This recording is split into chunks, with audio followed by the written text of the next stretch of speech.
I'm ready.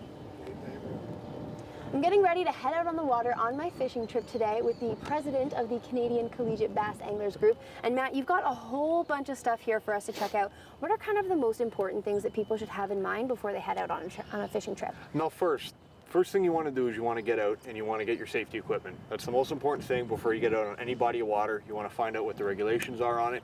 You want to have your fire extinguishers, make sure they're charged, make sure your flashlights have batteries in them. You may want to make sure that works. That's the most important thing. Okay. Safety before all.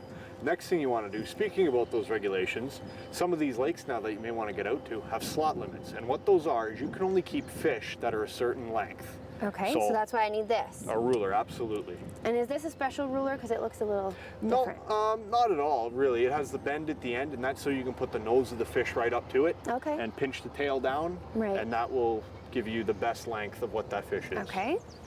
And next we should have? Next we should have is always keep a good set of tools in your boat. Mm-hmm. There's been countless times when I've been out on the water and my battery terminals come loose, or you're just blazing along there, turning at 65 miles an hour, and something flies off the boat. You'll need set a screwdriver, set a nut driver, just keep your boat tightened down if anything happens to fly off. For sure. And also a second set of tools that I have here that stay on the deck, and that is in case you get a deep hook fish.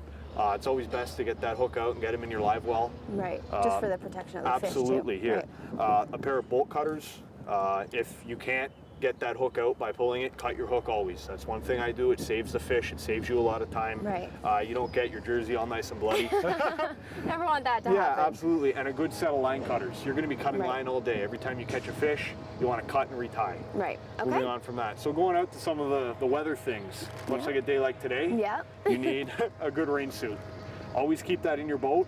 But sometimes you get caught out there. You just keep fishing. You don't have the opportunity to change. That's why you also need an extra set of clothing here. Extra set of clothes right here. And this is the coolest thing. You have this giant Ziploc bag, so it's going to keep all your clothes nice and dry while you're, out in the rain, or if it gets dropped in the water, whatever. That's so handy to have on board. Absolutely. An extra couple pair of socks. Great.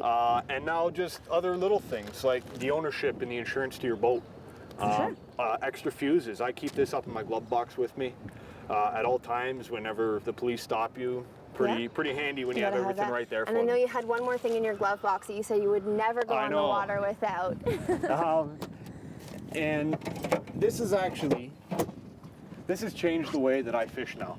I can open up my iPad, I can check the weather, I can check the maps, I can check Google Earth. This is one of the most important things that I now have.